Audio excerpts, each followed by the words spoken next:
మాజీ సీఎం కేసీఆర్ కు తెలంగాణ హైకోర్టులో చుక్కెదురైంది. కేసీఆర్ పిటిషన్ను న్యాయస్థానం కొట్టేసింది. విద్యుత్ రంగంపై వేసిన నరసింహారెడ్డి కమిషన్ను రద్దు చేయాలని కేసీఆర్ పిటిషన్ దాఖలు చేశారు. ప్రభుత్వం తరపున అడ్వకేట్ జనరల్ సుదర్శన్ రెడ్డి వాదనలు వినిపించారు. కేసీఆర్ తరపున సుప్రీంకోర్టు సీనియర్ కౌన్సిల్ ఆదిత్య వాదనలు వినిపించారు.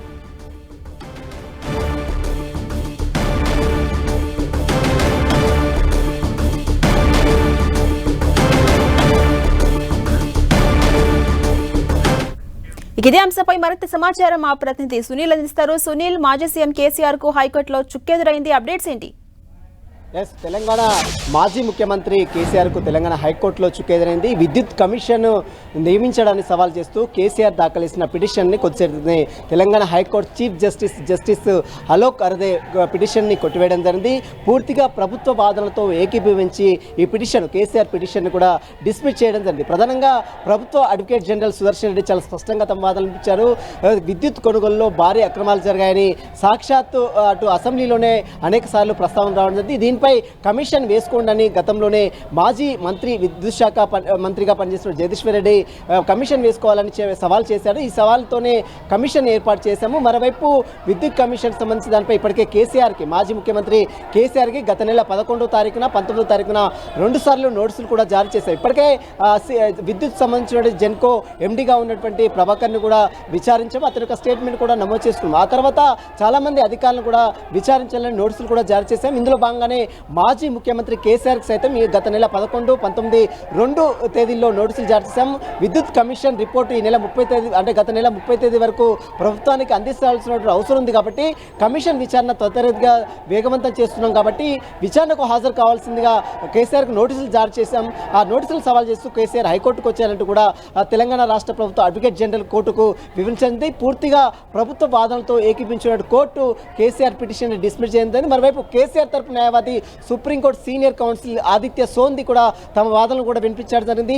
పూర్తిగా పారదర్శకంగా ఈ కమిషన్ విచారణ జరగడం లేదు. ఇదంతా పొలిటికల్ ఎజెండాతోనే ఈ యొక్క అంటే కేసీఆర్ని ఇరికించాలనే ప్రయత్నంతోనే ఈ కమిషన్ ఏర్పాటు చేశారంటూ కూడా Aditya Sondhi supreme court senior council KCR తరపు న్యాయవాది ఆదిత్య సోంది గత వాదన కూడా వినిపించారు. ఇదంతగా కమిషన్ ఒకవైపు విచారణ కొనసాగుతుంటే మరోవైపు ప్రెస్ మీట్లు పెట్టి కేసీఆర్ని ముద్దాయిగా చేసే ప్రయత్నం చేస్తుంది కమిషన్. కమిషన్ని పూర్తిగా నియమించడాన్ని సవాల్ చేయడం జరిగింది. దాన్ని వెంటనే కమిషన్పై స్టే ఇవ్వాలంటూ కూడా కేసీఆర్ తరపు న్యాయవాది ఆదిత్య సోంది తమ వాదనలు కూడా వినిపించారు. కానీ ప్రభుత్వం మాత్రము విద్యుత్ కమిషన్ చాలా పారదర్శకంగా జరుగుతుంది. గతంలో రిటైర్ అయినటువంటి జస్టిస్ నరసింహారెడ్డి నేతృత్వంలో ఈ కమిషన్ని ఏర్పాటు చేయడం జరిగింది. గతంలోనే సిట్టింగ్ జడ్జితో కమిషన్ ఏర్పాటు చేయాలని నిర్ణయించారు. కానీ జడ్జీల కొరత ఉన్న నేపథ్యంలో జడ్జీలు బిజీగా ఉన్న నేపథ్యంలో మాజీ జస్టిస్గా ఉన్నటువంటి జస్టిస్ ఎల్ నరసింహారెడ్డి నేతృత్వంలోనే కమిటీని ఏర్పాటు చేశాం. కమిటీ చాలా పారదర్శకంగా విచారణ కొనసాగుతుంది. ఎక్కడ కూడా పొలిటికల్ ఎజెండా ప్రకటించడం లేదు. ఇప్పటికే చాలా మందికి నోటీసులు ఇచ్చింది, చాలా మందిని విచారించింది. గతంలో కూడా విద్యుత్ శాఖలో పనిచేస్తున్నటువంటి జెన్కో కావచ్చు, అందులో పనిచేస్తున్నటువంటి చాలా మందిని విచారించి నోటీసులు కూడా జారీ చేసింది. ఇందులో భాగంగా ఈ కేసులో ప్రధానంగా అప్రూవల్గా ఇచ్చినటువంటి ముఖ్యమంత్రి కేసీఆర్ అంటే మాజీ ముఖ్యమంత్రి కేసీఆర్ ఇందులో విచారించాలని ఇప్పటికే గత నెల 11, 19, 2 సార్లు నోటీసులు జారీ చేశాం. కానీ ఆ నోటీసులకు రిప్లై ఇవ్వకుండా 16 పేజీల లేఖను విడుదల చేయడం జరిగింది. ఇదంతా కూడా పూర్తిగా విద్యుత్ కొనుగోలు పారదర్శకం జరిగింది. ఇదంతా కుట్రపూరితంగా తనని ఇరికించే ప్రయత్నం చేస్తున్నారు. తను దీన్ని సవాల్ చేస్తూ కోర్టుకు వచ్చాడు కాబట్టి దాన్ని అంటే ఆ పిటిషన్ డిస్మిస్ చేయాలంటూ కూడా ప్రభుత్వ న్యాయవాది అడ్వకేట్ జనరల్ సుదర్శన్ రెడ్డి కోర్టుకు వినిపించారు. పూర్తిగా కోర్టు కూడా హైకోర్టు చాలా స్పష్టంగా చెప్పింది. ప్రభుత్వ వాదనలతో ఏకీభవించి కేసీఆర్ దాఖలు చేసిన రిట్ పిటిషన్ని కొట్టివేయడం జరిగింది. మరి దీనిపై ఇప్పుడు మాజీ ముఖ్యమంత్రి కేసీఆర్ విద్యుత్ కమిషన్ ముందు విచారణకు హాజరవుతారా లేదా మళ్ళీ హైకోర్టు తీర్పును సవాల్ చేస్తూ మరి సుప్రీంకోర్టుకు వెళ్తారా అనేది కూడా చూడాల్సిందని చెప్పవచ్చు. జాన్సీరన్ అంటే సునీల్, ఇప్పుడు చుక్కెదురైన నేపథ్యంలో మాజీ సీఎం కేసీఆర్ నెక్స్ట్ స్టెప్ అనేది ఎటువైపు ఉండే అవకాశాలు ఎక్కువ కనిపిస్తున్నాయి? ఇప్పుడు Telangana high court chief justice Alok Aradhe division bench కాబట్టి పిటిషన్ను డిస్మిస్ చేయడం జరిగింది కాబట్టి మరి నెక్స్ట్ ఫర్దర్గా సుప్రీంకోర్టుకు వెళ్లాల్సినటువంటి అవసరం ఉంటుంది. కానీ ఇప్పటికే మనం చూస్తాం విద్యుత్ కమిషన్ ఎల్ నరసింహారెడ్డి కమిషన్ మాత్రం ఇప్పటికే కేసీఆర్కి గత నెల 11, 19, 2 సార్లు నోటీసులు జారీ చేసింది. పూర్తిగా వివరణ కావాలి, ఖచ్చితంగా విచారణకు హాజరు కావాలని కోరిన నేపథ్యంలో ఇప్పుడు కమిషన్ ముందు విచారణకు కేసీఆర్ హాజరవుతారా లేదా మళ్ళీ సుప్రీంకోర్టు హైకోర్టు తీర్పును సవాల్ చేస్తూ సుప్రీంకోర్టుకు వెళ్తారా అనేది కూడా చూడాల్సింది చెప్పవచ్చు. ఈరోజు తెలంగాణ హైకోర్టు మాత్రము కేసీఆర్ దాఖలు చేసిన రిట్ పిటిషన్ని కొట్టివేసిన జరిగింది. ఆ పిటిషన్ అంటే కేసీఆర్ దాఖలు చేసిన పిటిషన్ని కొట్టివేసినటువంటి హైకోర్టు తీర్పును మరి సవాల్ చేస్తూ సుప్రీంకోర్టులో ఏమైనా పిటిషన్ దాఖలు చేస్తారా లేదా కమిషన్ ముందు విచారణకు హాజరవుతారని మాత్రం ఉత్కంఠ అయితే నెలకొందని చెప్పవచ్చు. జాన్సన్ అంటే ఏ తేదీన విచారణకు హాజరు కావాల్సి ఉంది సునీల్ మాజీ సీఎం కేసీఆర్?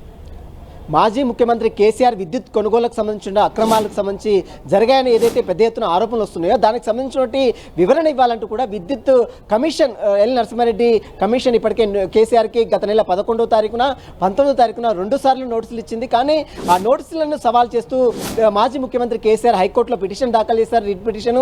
ఆ పిటిషన్పై మాత్రం ఈరోజు కోర్టు కొట్టివేయడం జరిగింది. కాబట్టి మరి మరొకసారి విద్యుత్ కమిషన్ అంటే ఇప్పటికే కమిషన్ 30 తారీఖు గత నెల 30 తారీఖున కమిషన్ గడువు ముగిసింది. కాబట్టి కమిషన్ గడువును ఇంకా తెలంగాణ రాష్ట్ర ముఖ్యమంత్రి రేవంత్ రెడ్డి కూడా పెంచే అవకాశం ఉంది. మనం చూడొచ్చు ఇప్పటికే కాళేశ్వరం సంబంధించిన విషయంలో కమిషన్ గడువు పెంచాడు, 3 నెలలు పెంచాడు. కాబట్టి ఇది ఇప్పుడు కూడా అంటే విద్యుత్ కమిషన్ గడువు కూడా మరొక 2-3 నెలలు పెంచే అవకాశం ఉంది. మరి ఈ కమిషన్ ఇప్పుడు కేసీఆర్ పిటిషన్ దాఖలు చేసిన పిటిషన్ కొట్టివేసింది జరిగింది. కాబట్టి గత నెల 11, 19 ఇచ్చినటువంటి నోటీసులను ఇప్పటికే హైకోర్టుకు వెళ్ళాడు. కాబట్టి మరొక నోటీసులు మరొక తేదీనిచ్చి మరొకసారి కేసీఆర్కి విద్యుత్ కమిషన్ నోటీసులు కూడా ఇచ్చే అవకాశం ఉంది. మరి ఎప్పుడు ఏ డేట్లో కమిషన్ లేఖ ఇస్తుంది, ఏ డేట్లో రావాలని కేసీఆర్ని ఆదేశిస్తుంది మాత్రం ఈరోజు సాయంత్రం వరకు కూడా ఒక పూర్తి క్లారిటీ కూడా వచ్చే అవకాశం ఉంది. జాన్సన్ అంటే సునీల్ ప్రస్తుతం నరసింహారెడ్డి కమిషన్లో మొత్తం ఎంతమంది సభ్యులు ఉన్నారు, వారి కర్తవ్యం ఎలా ఉంటుంది?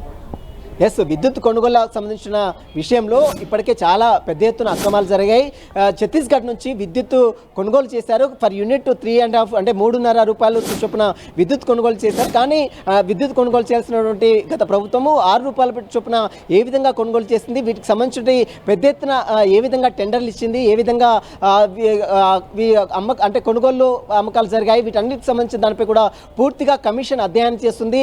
ఇప్పటికే మనం చూస్తాం గత నెల అటు అసెంబ్లీలో పవర్ ప్లాంట్ ప్రెజెంటేషన్ కూడా ఇచ్చారు. విద్యుత్ కొనుగోలుకు సంబంధించిన విషయంలో కావచ్చు, కాళేశ్వరం సంబంధించిన విషయంలో కావచ్చు, గత ప్రభుత్వము అనేక అక్రమాలకు పాల్పడిందంటూ కూడా ఇప్పుడున్నటువంటి ప్రభుత్వంలో ఉన్నటువంటి మంత్రులు కావచ్చు, ముఖ్యమంత్రి కావచ్చు పెద్ద ఎత్తున ఆరోపణలు చేసిన నేపథ్యంలో దానికి సంబంధించిన దానిపై కూడా ఒక్కొక్క దాని విషయంలో అటు కాళేశ్వరం సంబంధించిన దాని విషయంలో ఇప్పటికే కమిషన్ని ఏర్పాటు చేసింది. ఆ కమిషన్ కూడా ఎంక్వైరీ కొనసాగుతుంది.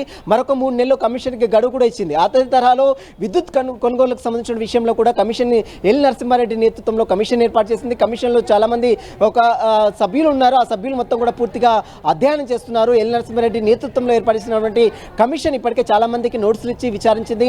ట్రాన్స్కో జెన్కోలో పనిచేస్తున్నటువంటి అధికారులను సైతం నోటీసులు ఇచ్చింది.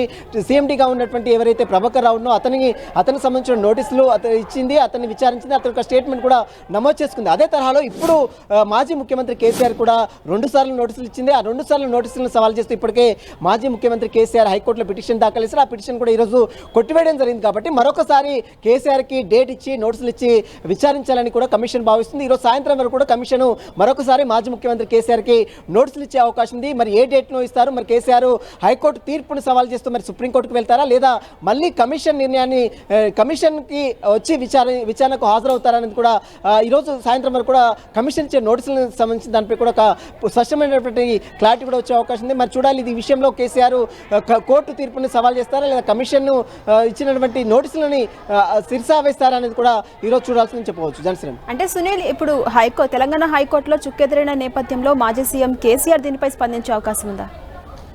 ఇప్పటివరకైతే మాజీ ముఖ్యమంత్రి కేసీఆర్ మాత్రం దీనికి సంబంధించిన దానిపై కూడా అటు అడ్వకేట్స్ కావచ్చు, తన తరపు న్యాయవాదులు కూడా ఏ విధమైనటువంటి రెస్పాండ్ ఇవ్వలేదు. మరి దీన్ని సవాల్ హైకోర్టు ఇచ్చినటువంటి తీర్పు కొద్దిసేపటిమే చీఫ్ జస్టిస్గా ఉన్నటువంటి అలోక్ అరదే డివిజన్ బెంచ్ ఈ తీర్పును ప్రకటించింది. కాబట్టి తీర్పును సవాల్ చేస్తూ మరి సుప్రీంకోర్టుకు వెళ్తారా లేదా మళ్ళీ కమిషన్ ఖచ్చితంగా ఇప్పుడు పిటిషన్ కొట్టివేసింది కాబట్టి మరొక డేట్ని ఇవ్వాల్సింది ఉంటుంది.